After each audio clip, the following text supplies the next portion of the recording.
Thank you Kailash ji. आपने सबको जगाए रखने का महान कार्य किया है। लेकिन बहुत बहुत ही अच्छा प्रेजेंटेशन, बहुत अच्छा था। मैं मैम के एक्सपर्ट कमेंट के लिए अच्छा मैम मुश्किल तो मैं बहुत जल्दी से इनवाइट करूंगा बस संक्षिप्त प्रस्तुतिकरण के लिए। रूरल बिजनेस इंक्यूबेटर पे निष्कर्ष हैं, कंसल्टेंट हैं आप एसपीएमयू के, मैं उनको आमंत्रित करूंगा। Good afternoon, everybody. Thank you for giving the opportunity. So I think Sir has already covered a few components of the rural business incubator. So I'll quickly run through. Sir ने काफी संक्षेप में बताया है कि अभी हम रूरल बिजनेस इंक्यूबेटर में क्या कर रहे हैं और उसका ऑब्जेक्टिव क्या है। और पिछले करीब जनवरी से हम लोगों ने इंक्यूबेशन सेंटर स्टार्ट किए थे, तो अभी तक हम लोगों का क्या प्रोग्रेस है और किस तरीके के इंक्यूबेटर्स एंड बिजनेसेस के साथ we are working, that also I brief. So the idea we need to promote rural enterprises and entrepreneurs in the state. So उसके लिए दो business incubators खोले गए हैं, एक अल्मोड़ा में और एक कोटद्वार पौड़ी में। So idea is basically to support the business from the start, from the initial start, right from the ideation stage, business की legal compliances क्या हैं, उसके लिए किस तरीके की trainings चाहिए हैं, किस तरीके से उसको finance के लिए options create किए जा सकते हैं, what all services can be provided in terms of hand-holding support to the businesses. इसका एक आइडिया और ये भी था कि हमारे स्टेट में around 9 incubation centres are already present, but for specifically for rural businesses and to solve rural problems for rural entrepreneurs this intervention was required. तो हमने इसमें एंटरप्रेन्योर्स को 5 कैटेगरीज में डिवाइड किया है। One is a seed stage enterprise, कोई भी ऐसा उद्यमी जिसके पास या उद्यम जिसके पास अभी सिर्फ एक आइडिया है और वो वहां से एक बिजनेस स्टार्ट करना चाहता है। एक अर्ली स्टेज एंटरप्राइज जिसके पास एक प्रोडक्ट या सर्विस है और उसने किसी तरीके से उस मार्केट को टेस्ट किया है। फिर ग्रोथ स्टेज एंटरप्राइजेस जो इंडिविजुअल्स ऑलरेडी कुछ बिजनेस कर रहे हैं, उनके पास उनका एक प्रोडक्ट है जो वो मार्केट में बेच चुके हैं। और एसएचजीज, लाइवलीहुड और collectives and aggregators and platforms. तो हमने 5 कैटेगरीज में अपने एंटरप्रेन्योर्स को क्लासिफाई किया है। और एक ट्रेनिंग प्रोग्राम्स जो इस इंक्यूबेशन सेंटर में हमने डिजाइन किए हैं वो हाईएस्ट रैंकिंग फ्रॉम 9 मंथ्स, जो हम एक लॉन्ग टर्म इंक्यूबेशन प्रोग्राम बोल रहे हैं। एक शॉर्ट टर्म इंक्यूबेशन प्रोग्राम है वो 3 मंथ्स टू 6 मंथ्स ड्यूरेशन का प्रोग्राम है। Then we have boot camps, 3 या 5 दिन किसी भी एक ऐसे टॉपिक पे अगर हमें एक जैसे उद्यमी जिनको ये जानना है कि उन्हें उनके बिजनेस के लिए कौन-कौन सी लीगल लाइसेंसिंग की जरूरत है, तो उसके लिए हम एक स्पेसिफिक 2 या 3 दिन का कोर्स ड्यूरेशन रन कर रहे हैं जिसको हम बूट कैंप्स कह रहे हैं। और क्योंकि हम लोग रूरल एरियाज में हैं और ये सर्विसेज प्रोवाइड कर रहे हैं, तो हमने एक जस्ट इन टाइम सपोर्ट रखा है। बहुत ही संक्षेप में, अगर कोई उद्यमी आता है हमारे पास जिसको अपनी एक एमएसवाई की लोन एप्लीकेशन भरना है या नैनो एमएसवाई का लोन एप्लीकेशन भरना है, तो तुरंत उसको बिजनेस प्लान बनाने में उसको मदद करना, वो बिजनेस प्लान सबमिट करना और उसका प्रोसेस बताना, and that's what we are closing. So उस सपोर्ट सर्विसेज को हम लोग जस्ट इन टाइम सपोर्ट करें। ये हमारे बिजनेस ट्रेनिंग मॉड्यूल्स हैं, अराउंड 11 ट्रेनिंग मॉड्यूल्स हैं जो कि आइस ब्रेकिंग से स्टार्ट होता है। फिर उनकी एक्सपेक्टेशन क्या है, जैसा कल सेक्रेटरी सर बोल रहे थे कि हमें ये जानना जरूरी है कि उन बिजनेस को लेकर उनकी अपेक्षाएं क्या है। सो हम लोगों ने एक बिजनेस मॉडल कैनवस तैयार किया है for which we do an individual one day session when we before we start, और वो एंटरप्रेन्योर वहां पे आता है, उसके साथ एक पूरा मॉडल कैनवसिंग करते हैं, उसके बिजनेस के बारे में उसका क्या विचार है, क्या समस्या है, क्या पोटेंशियल मार्केट ग्रुप है, वो सब मैपिंग होता है। देन लीगल रिक्वायरमेंट्स हैं, फाइनेंशियल लिटरेसी पे ट्रेनिंग होते हैं, and then what are the convergence schemes. तो इसमें एक इंपॉर्टेंट फैक्टर ये है कि रूरल बिजनेस इंक्यूबेटर के अंतर्गत कोई भी financial grant directly from the scheme is not available to the beneficiary.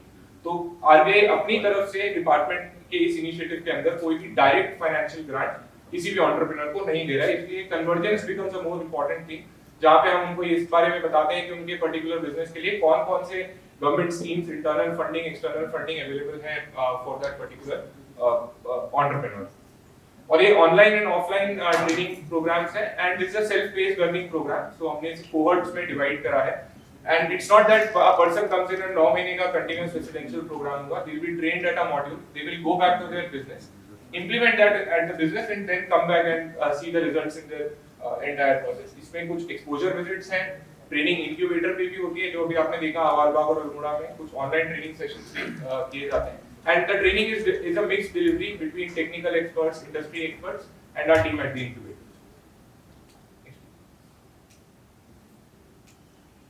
एक और important which I would call it as a USP कि हमने बाकी सारे इंक्यूबेशन प्रोग्राम्स में देखा है कि generally For example, if I take IIT Roorkee or an IIM Kashipur, they roll out call for application programs and they are flooded with entrepreneurs coming into their program. But क्योंकि ये rural areas में है, एक behavioral change लाना एक अपने आप में was the first step that we wanted to inculcate. तो उसके लिए हमने एक अलग भी do the reverse engineering model, जहाँ पे हमने सारे entrepreneurs को देखा जो बाकी सारे schemes के अंतर्गत कुछ entrepreneurship activity कर रहे थे.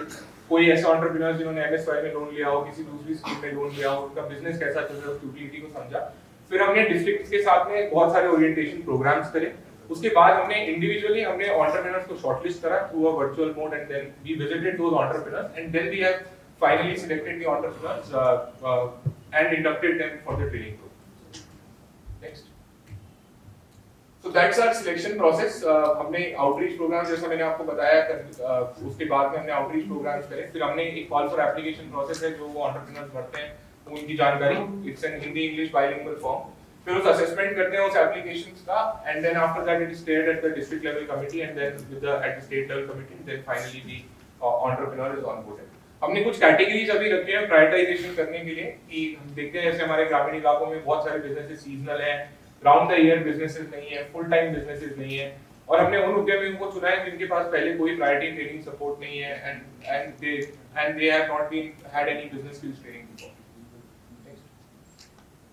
Then another component, market partnerships, which we have been talking throughout the day 1 and day 2 sessions, so that we realize that we need to create a central pool of market players. So जैसे जैसे हमारे value chains को हमने study किया during the initial 3 phases and we've come out with 5 and 6 value chains. I'll very quickly run you through one. उसके आधार पे हमने देखा कि मार्केट पार्टनरशिप कहाँ हो सकती है जो ये एंटरप्रेन्योर्स को सपोर्ट करेगी. तो एक है जहाँ पे उनके प्रोडक्ट और कंटेंट को डेवलप करने के लिए या उस प्रोडक्ट और सर्विस को डेवलप करने के लिए we can bring in a market player who is experience. Second, एक ई मार्केट प्लेस या कहते हैं wider market that we have. So उसके लिए हमें मार्केट प्लेयर की जरूरत होगी. कुछ हमें टेक्निकल ट्रेनिंग्स देना होगा जो जैसे डिजिटल मार्केटिंग पे, न्यू एज टेक्नोलॉजीज पे. So that is again third area of partnership and physical shelf order. So keeping that in mind, हमने currently we have around 38 to 40 partners on board, out of which 20-25 MOUs are signed with those partners, and they are supporting these entrepreneurs in these 4 areas. And I'll tell you how it is happening next in the next few slides. Yes, next please. So this is just a glimpse of the market pool. It has all Amazon, Flipkart, and other reputed names in the sector. Next slide.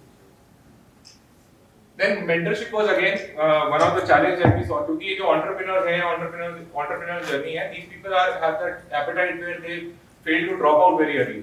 अगर उनका business एक time के बाद में नहीं चलता है, considering कि they don't have that livelihood backup, they wanted to drop out. So we wanted to bring in a pool of experts and mentors there who could guide them through that process. So ये mentors को भी हमने 2 category में classify किया है, जिसमें एक हम generic mentoring बोल रहे हैं, which just talks about their entire journey, उनको motivated रखते हैं through that entire journey. And another is a technical pool of mentors like lawyers, CAs, services which are repeatedly required in any of the entrepreneurial journey. So we have onboarded around 20-25 mentors, and abhi tak we have done around 100-150 sessions with our entrepreneurs. So every incubatee is aligned with one mentor, and one mentor is aligned with approximately 7 to 8 mentors in the entire scenario. Another aspect to this was finance. As we all know कि गाँव में या हमारे ग्रामीण इलाकों में बहुत सारे हमारे ऐसे entrepreneurs हैं, young entrepreneurs हैं जो first time borrowers हैं. उनके पास कोई बैंक को देने के लिए collaterals नहीं है. कोई informal sources of borrowing is what they use, which ultimately would hit the business because of the return rate.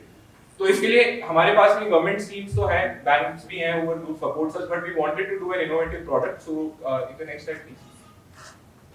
So we partnered with a platform called Rumble. It's a NBFC which is working on a new model called peer-to-peer lending platform.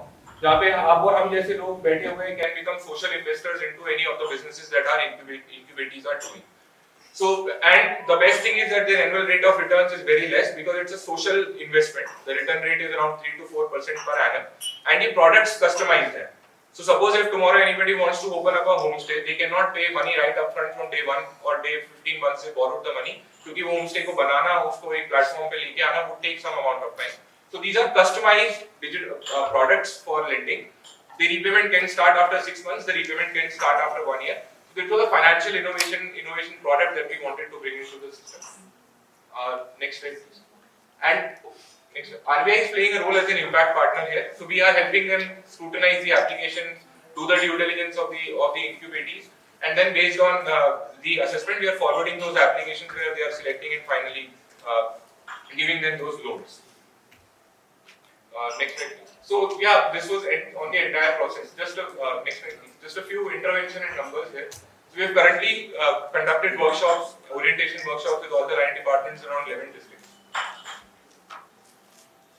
And still today, from January, we have received around 12,050 applications, out of which 600 women applicants and roughly around 700 early stage entrepreneurs. Currently, we are working with 387 incubatees. These are generally individual entrepreneurs and very less collectives and livelihoods. And the background of these applicants were that 90% of them, the numbers are there for you to read, just highlighting that have been bank loan, they have no government support as on date. The businesses were very informal.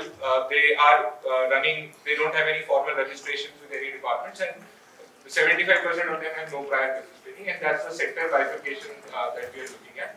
Prominently dominated by homestay, food derivatives, and handlooms and handicrafts. Next slide, please. So that's the landscape of 387 entrepreneurs we are currently working with. 60 with a good participation, 35% female participation, and yeah, so these are the support areas that are being demanded. I'll just quickly run a value chain example to make it more understandable. Next slide. So yeah, if you look at the value chain in homestay sector, we analyzed that value chain, and there were some few prominent issues which we all know. That it's an informal setup, majorly in a lot of areas where the occupancy was very low. Tariff rates were not properly streamlined because they do not know what sort of tariff they could keep and expect. In high value seasons, जहाँ पे demand ज़्यादा होती है, उस समय वो tariff उसी homestay में 2,000 भी हो सकता है, कहीं पे it can be 500 rupees as well. And they don't have much training on hygiene and factors of other there. Very limited presence. It was all walk-ins or customers who have been coming there prominently. पहले से आ रहे हैं वहाँ पे. So keeping that value chain in mind, we decided that we'll do a few interventions that were required. So we did individual homestay due diligence of around 326 homestays, the applications that we have received. Then we created a market pool of partners and brought them into the system. So next slide, please. So currently we had 326 applications that we have received, 123 homestays that we are working in, and हमने अलग-अलग homestay के साथ अलग-अलग interventions किए. 7 market partners को we signed an MOU, and now they have onboarded this 70 homestays on their new platform. And this has just been happened by the month of June and July.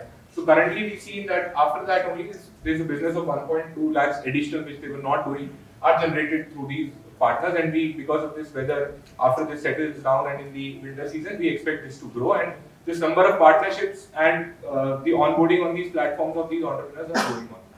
इसके साथ एक और intervention that we did was that their photography and the way that they represented this was not there. So again, it was so we intervened there. We did a catalog shooting of that entire homestay on a selected basis, and help them to design their products, write about the stories of the homestays, and then digitize that product on different platforms like Airbnbs and all the others. Next slide. Just one classic example of reverse migration. This homestay, a couple who came down to Jageshwar way back in 2020 during COVID, and they had an ancestral property, but they were not sure on what to do with that property, so they got in touch with RBI in the month of December. But they had an idea that they wanted to open up a homestay, and they wanted to do it on an eco model. So we have helped them connect with a training partner called EcoFlow, helped them design their business plan, and based on the technical trainings, you can see the property has now, it's been open and it's been live, and it's available on Airbnb, but it's just pending a registration and it will live on another 4 more platforms. So it's a classic case of reverse migration of people who have come in during COVID and how RBI has supported them over the period of time. Yeah. So, and this is again an example in the apron sector. Yeah, so just case studies. Next slide. Next slide, please.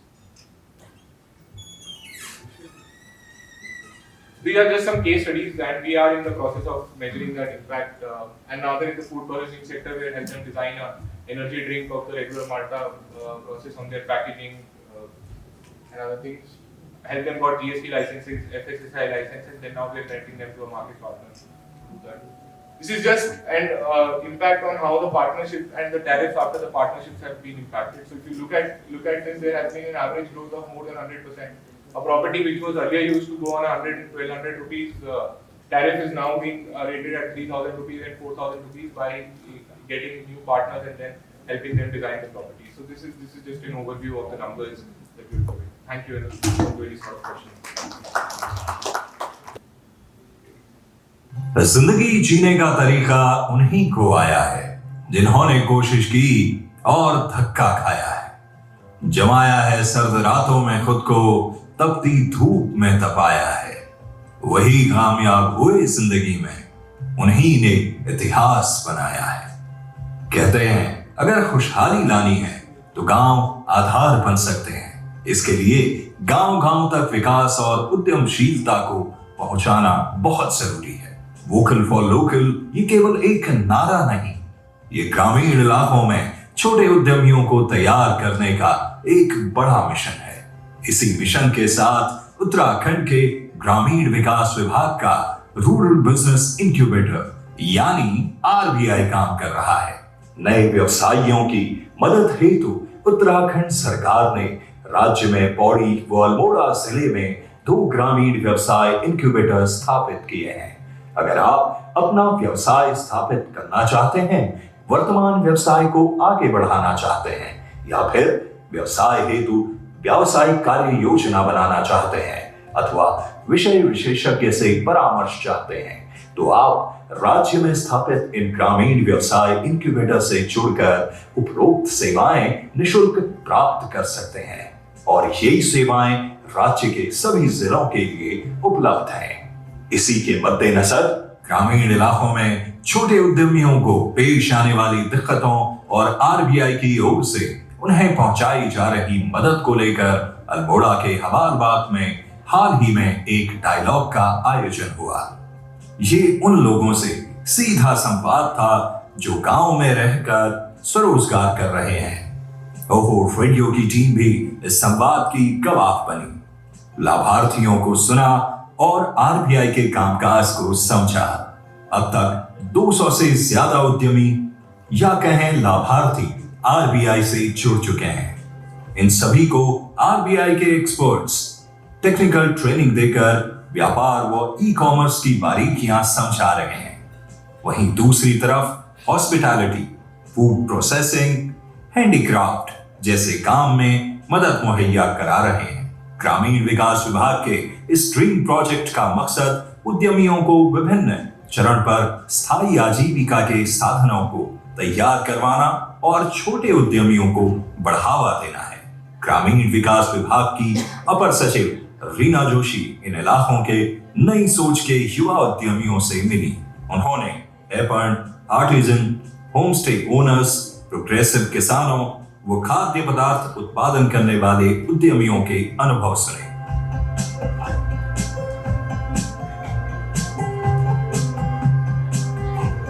उन्हें पेश आ रही चुनौतियों को समझा और विभाग की ओर से मदद का भरोसा भी दिया। इस पहल की सबसे अच्छी बात ये दिखी कि बड़ी संख्या में महिलाएं आगे आकर अपना काम शुरू कर रही हैं। इस दौरान आर्टिजन को कॉमन प्लेटफॉर्म मुहैया कराने के लिए एक आर्टिजन वेबसाइट भी लॉन्च की गई। ये वेबसाइट इन युवा उद्यमियों के काम को प्रोफेशनल तरीके से शोकेस करती है। ये अनुभव इसलिए भी खास रहा कि ग्राउंड लेवल पर हो रहे काम को करीब से जानने और समझने का मौका मिला। आरबीआई वाकई गेम चेंजर की भूमिका निभा रहा है।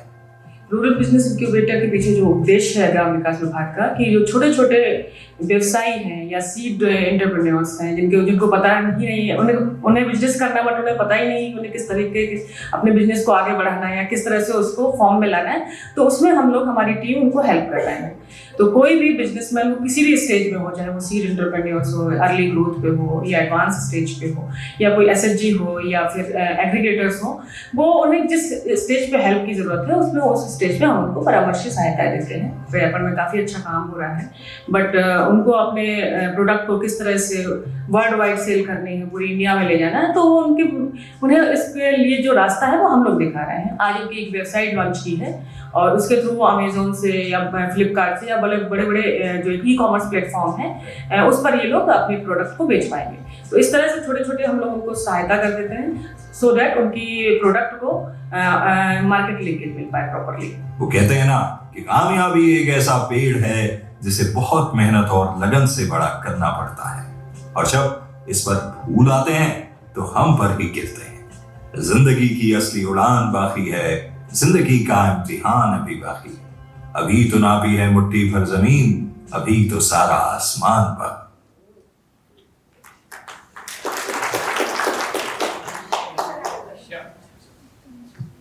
Thank you very much. My question is, whether you are restricted by your terms of reference or contract to deal with the community-based institutions, because I see mostly you are working with individuals. So not restricted, I would say to that, but I think we want to do it in phases. So we've worked with individual entrepreneurs. Now we're taking it to rural youth. That's the other category that we wanted to do, and we've been piloting with that, where we look at institutions. So we have our footprints. So we have our footprints with CLS, LCs, and some growth centers. We've done some pilots there. We are working with one growth center in Dubatta. We've done one work with LCs in few in the Kumaon region, specifically in Almora. But not at that scale that we're doing it with individuals. You have started working with the Yes, sir. So that's CLCs and their business model. Yes, sir. How to improve. Yes, so we've now recently worked with one growth center there, which is in Dubatta. So we've tried to understand what sort of product. It's a bakery basically. So we're just helping them prepare a business plan, and then looking at nearby hotels in terms of market that is there, and then probably again going back and working with them on maybe restricting themselves to 2 or 3 products which are sellable in the market. So that's one category that we want to work with. The other category that we'll be doing, and we started our work, is rural youth, where we're looking at ideation from students who are in ITIs polytechnics, because those are the institutes which won't get the regular incubation support or those facilities. So that's another area that we're targeting to work with. The second question is, whether you have also plans to work with agriculture value chains. So we are working, sir. We are working with a few value chains. Mushroom is one that we're actively working with, and we plan to expand that. But it's more into processing is what we are targeting right now. We're not going back production technology and such. No, I just had a related question. So how are you spreading the word about the RBIs? How do people get to know about you and approach you?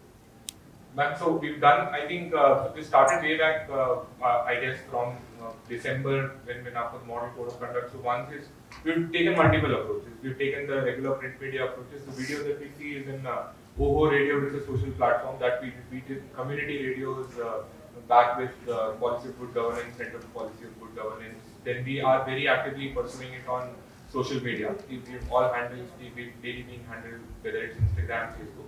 And then now we're trying to run testimonies. We have a good pool of testimonies. Yes, ma'am. So we have both the teams and the incubators are there, and that's the thing that the way that we're percolating it is what we've taken help from the district administration. We've gone to the districts and then worked with the block mission managers and the team of DPMs, and then probably taken it forward. We did a meeting with all the 9 departments for convergence and helped their sought their assistance as well to sort of spread the word.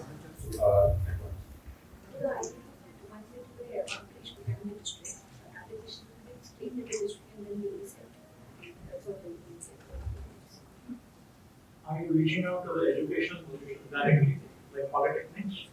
Sir, no, we did 2 pilots in both the regions individually, but now we are seeking help from the Department of Technical Education and the Skill Development Mission to roll out the initiative with us. Popularize करने के लिए even political leadership talking about it would make a difference. और मैं कैलाश जी आपका presentation बहुत अच्छा था. एक चीज जो पॉलिसी में मैं आपको बोलना चाह रही थी कि आप पॉलिसी के ट्रांसफॉर्मेशन की भी बात कर रहे हैं in order to make things easier for communities. But एक चीज ये है जिसमें कि मेरे ख्याल से ILSP में भी बहुत प्रोग्रेस नहीं हुआ था, और आई होप इसमें होगा कि आप लोग कुछ अच्छा काम करते हैं, वो कैसे स्टेट वाइड पॉलिसी में या कैसे इवन नेशनल लेवल पॉलिसी में उसको जगह मिल सकती है. आपको ख्याल होगा हम लोगों ने पहले बहुत बात की थी, आपने जो चेन लिंक फेंसिंग पे काम किया था. अब वो chain link fencing is something that given the demand for it and how popular it became, the studies you did, but this then required कि आप भारत सरकार में SMAM स्कीम में इसको डालने के बारे में आप वो पूरी कवायद भी करनी पड़ती है. वैसे इसके लिए भी whether some top notch people in the state जिनकी आवाज सब सुनते हैं, if they can talk, because now there is a fairly good story to tell already, you know. It is an attractive thing, but वो काम भी करना जरूरी है कि जो अच्छे काम हुए हैं उनको स्टेट की या भारत सरकार की पॉलिसीज के माध्यम से कैसे इंस्टीट्यूशनलाइज करना है। वो आप लोगों के थ्रू हम लोग के थ्रू नहीं, आप देखिए कोई भी अभी एग्रीकल्चर मिनिस्ट्री में हम जाके बोलेंगे तो वो उसको कोई भाव नहीं देंगे। सब जानते हैं कि एक्सटर्नल एडेड एजेंसीज पैसे देती हैं और अपने काम की तारीफ खुद करती हैं, तो वो तभी वो करेंगे जब वो आके देखे। मैंने पहले भी कहा कि जैसे प्रोफेसर रमेश चंद आए थे स्टेट में या ऐसे एग्रीकल्चर सेक्रेटरी, तो pursue the matter with them, उनको दिखाइए, ले जाके वो चीजें दिखाइए। अभी भी आप इनवाइट कीजिए यहाँ से स्टेट में आपके जो सीनियर ऑफिशियल्स है कोई, फिर उनको वो दिखाइए and then follow it up with them. वो हम लोग के कहने का कोई वो नहीं है, हम आपको आइडियाज दे सकते हैं। अभी हमने कही कि अभी साइड की तरफ से हम कुछ बना के भेजते हैं इस तरीके से जो हमने काम किया वो अलग-अलग लेवल पे फोकस किया। Just to add, our entrepreneurs got the SDG award by the CM, so that also got। उसके बाद सीएम साहब को 2 जगह ये बुलवा दीजिए कि देखिए ये सेंटर खुले हुए हैं, जो भी लोग अपने लिए स्वरोजगार के बारे में सोच रहे हैं वो वहां जाए, उनको अप्रोच करें। इतना अगर अवार्ड दे रहे हैं, इतना अगर सीएम साहब ने इनॉग्रेटेड बाय द सीएम वो द सेंटर्स। बट जब भी कहीं कोई रैली वगैरह में बोल रहे, कहीं 1-2 बार बोल देंगे तो दैट विल आल्सो हेल्प। तो madam here I like to add, अभी जब 17th एंड 18th को एग्री कॉन्क्लेव है न्यू दिल्ली में, और एग्री कॉन्क्लेव जो कि मिनिस्टर ऑफ एग्रीकल्चर कर रहा है, इसमें 2 स्टार्टअप जो इंक्यूबेटेड है आईएम काशीपुर में उत्तराखंड से, एक चित्रकूट डिजाइन पिथौरागढ़ से और कुमाऊं खंड अल्मोड़ा से, ये दोनों ही एग्जिबिट हो रहे हैं and they are among the 70 startups across India जो इसको वहां एग्जिबिट करेंगे पीएम साहब के इस पर्टिकुलर बस होगा क्या कि जो स्टार्टअप एंटरप्रेन्योर्स हैं उनको रिकॉग्निशन तो मिल जाएगा, बट आरबीआई को कैसे उसका नाम भी और आगे बढ़े वो भी सोचने की बात है। This is not with the intention कि आरबीआई का नाम अपने आप में महत्वपूर्ण नहीं है, बट इसलिए कि अगर आप और लोगों को अपने तक अट्रैक्ट करना चाहते हैं तो उसमें एक चीज ये भी हो कि जब उनको अवार्ड मिले तो कुछ इवेंट कीजिए या जो भी हो, या वही रिकॉग्नाइज हो कि this is being done through the government initiative of RBI, कुछ ऐसे करके, है ना। To add on to what ma'am is saying, ये रूरल बिजनेस इंक्यूबेटर का एक छोटा सा प्रेजेंटेशन दो रीप का पर से पार्ट नहीं है, बट ये इसलिए भी रखा गया था so that our CDOs and all the district mission managers also get the complete idea that yes it's functional and how it is working। and जहाँ तक सबसे पहले शेडी सर ने क्वेश्चन पूछा कि इंडिविजुअल इंक्यूबेटर्स ज़्यादा हैं, why we don't have institutions participating, तो आई थिंक ये बहुत रेलेवेंट अभी हमारे लिए बनेगा, बिकॉज आई रिमेंबर जितने भी डिस्ट्रिक्ट मिशन मैनेजर्स हैं या PDs हैं या CDOs हैं, हम सबसे पहले ये स्ट्रगल करते हैं कि अच्छा जी SSG अच्छा कर रही है या हमारी सेलअप अच्छा कर रही है, बट हम उनको आगे कैसे ले जाएं। So basically this is that platform. And अभी ये आरबीआई जो है वो भी आप सबको जैसा पता है कि ये 2 जगह पे हैं, कोटद्वार और हवाईबाग में। There is we are also in the process कि हम इसके स्पोक्स भी बनाएंगे हर डिस्ट्रिक्ट में, but that might take some time, but ये प्लानिंग है। In the mean time I would request कि डिस्ट्रिक्ट मिशन मैनेजर्स जो हैं वो ब्लॉक मिशन मैनेजर्स को ये चीज़ कम्युनिकेट करें, because trust me, I have seen lot of block mission managers actually doing the marketing work of any of the good CLF or SDGs। वो ज़्यादातर marketing बंदे बन गए rather than NRLM के business mission block mission manager। First thing, second is when Kailash Bhatt ji was talking about a brand, तो हम सबको पता है कि brand बहुत important है। I'll give you a small example कि जब एक बार brand बन जाता है तो उसके बाद कुछ उस ब्रांड की कुछ ऐसी प्रैक्टिसेस भी होती हैं कि कुछ तो उसके अच्छे प्रीमियम प्रोडक्ट्स होते हैं, बट उस अपने ब्रांड के अम्ब्रेला के अंदर बहुत सारे नॉन प्रीमियम प्रोडक्ट्स भी बेच देते हैं। This happens and this is actually their revenue. For example, one of the leading brands which make products for babies, so I say ordered a mosquito repellent from that particular brand and I saw it is completely Chinese made, और वो मात्र आई am sure वो I think 100 रुपये का भी नहीं होगा अगर मैं चाइना की उससे कॉस्टिंग से देखा, और इंडिया में भी वो 100 रुपये का ही होगा, but when I bought it was for 1300 rupees. But since when I was buying it from Amazon तो बहुत सारे ऑप्शंस थे, बट सिंस आई थॉट कि नहीं ये ब्रांड है, so let's take it. So when it came, when I saw the product, when I saw the packing, I realized that oh, this is completely Chinese made product. और ये तो I'm sure 100 rupees में आएगा. But this is how they make that business profitable on, I would say, more, you know, doing the turnover and making the business more revenue generating, because there are good products which are anyways authentic and whatever prices they are charging as per the calculations वो कर रहे हैं. But there are these things as well जो brand के अंदर जा रहा है, because everybody is trusting the brand. So that is second. Third is actually जब डिसीजन हुआ था, UGVS ने हिलांस ब्रांड क्रिएट करा, बट क्योंकि NRLM भी बहुत सारा काम कर रहे थे और बहुत सारे प्रोडक्ट्स निकल रहे थे, तो there was a decision at the top level कि अब NRLM भी हिलांस को अडॉप्ट करेगा, and we all took that. But उससे एक चीज़ ज़रूर हुई कि NRLM में there has been a talk from last 1.5 year. हम इस चीज़ पे बात कर रहे हैं कि हमारे समूह कुछ भी बना दे रहे हैं, वो हिलांस का एक लगा दे रहे हैं लोगो, और हम भी कर रहे हैं. मतलब मैं आया CDO, तो अगर मेरी समूह ने अच्छे अचार बना दी तो मैंने बोला हिलांस ब्रांड के नाम से ही इसको करो, because this is the brand of RDA and everything. But eventually we realise that हमें उस ब्रांड के पर्टिकुलर स्टैंडर्ड्स पे फोकस करना पड़ेगा. अगर हम वो नहीं करेंगे तो उससे क्या होगा, जो अच्छे प्रोडक्ट्स भी हिलांस ब्रांड में बिक रहे हैं उनकी भी मार्केट डाउन हो जाएगी. बिकॉज एज अ कस्टमर अगर मेरा एक बार experience with the brand of Reliance नहीं अच्छा हुआ तो मैं उसके बाकी और प्रोडक्ट्स को भी शायद नहीं देखूंगी. So I think this is important for us now कि USRLM में भी पैकेजिंग जो UGVS में अडॉप्ट हुई है, that same sort of a packaging was also introduced in USRLM. And when CEO USRLM मेरी प्रेडिसेसर थी इससे पहले वंदना मैडम, तो उन्होंने सारे डिस्ट्रिक्ट्स में भी DMMs और BMMs को पैकेजिंग मटेरियल की फोटोज भेजी थी, saying that it's rather than we giving it you centrally, you start doing it at your district level. So I think DMMs से मैं रिक्वेस्ट करूँगी, and I would ask CDOs to also take that lead कि तो वो packaging को अच्छा बनाने के लिए करें. Plus second important thing that whatever products which we are now making, we have to move towards that standardization, and I do agree that there is a lot of support which is required from the state level as well. तो हम लोग उस collaboration में काम करेंगे.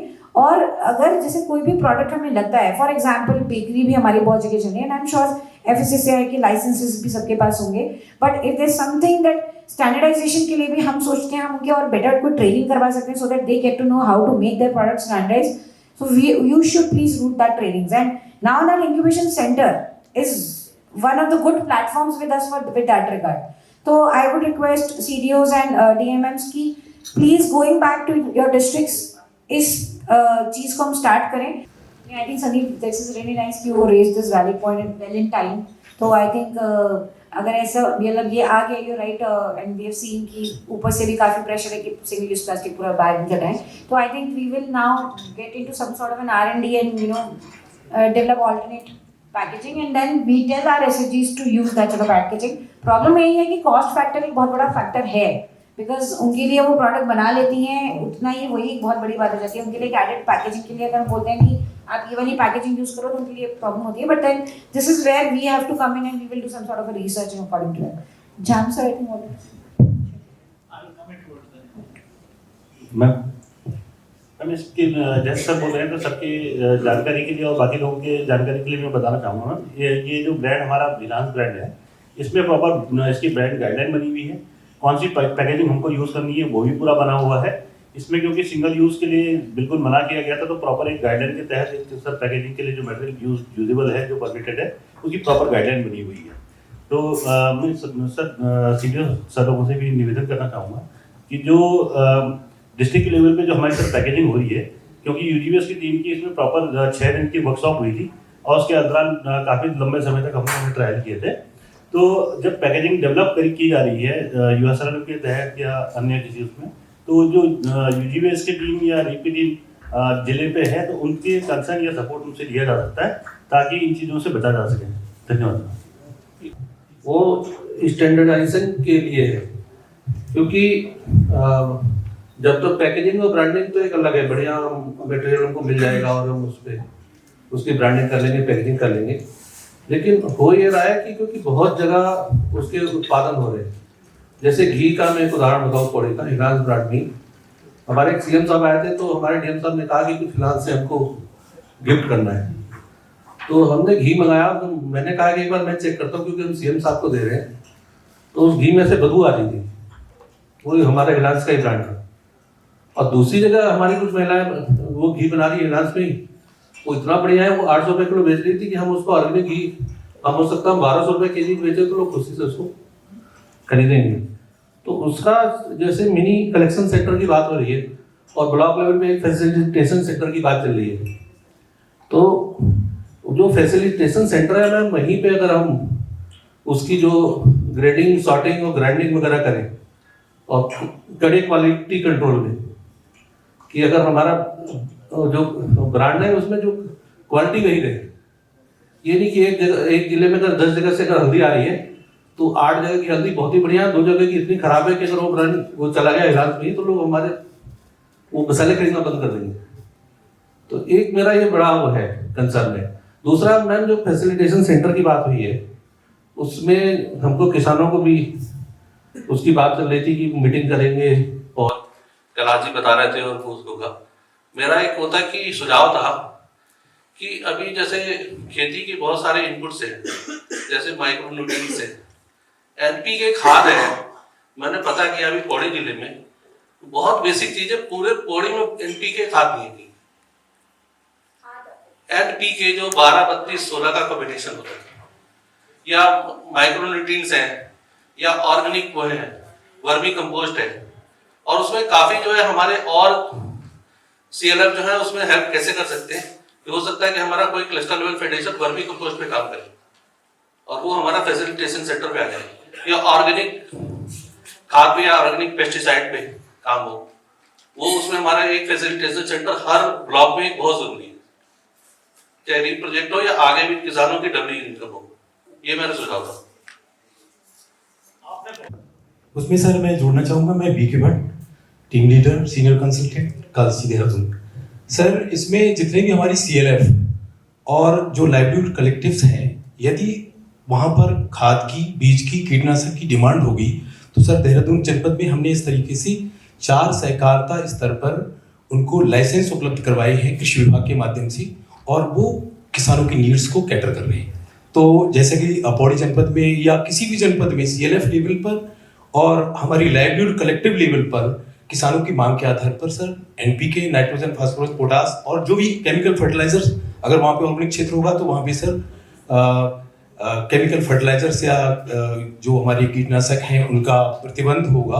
तो हम वहाँ पर इस तरीके के सेंटर नहीं खोलेंगे। हम वहाँ पर जहाँ पर कि वास्तव में केमिकल फर्टिलाइजर्स का बहुत ज़्यादा यूज हो रहा है और वो किसानों की आवश्यकता है वहाँ पर, तो वहाँ पर इस तरीके के लाइसेंस को निश्चित रूप से फैसिलिटेट करेंगे और किसानों की नीड्स को कैटर किया जाए। धन्यवाद।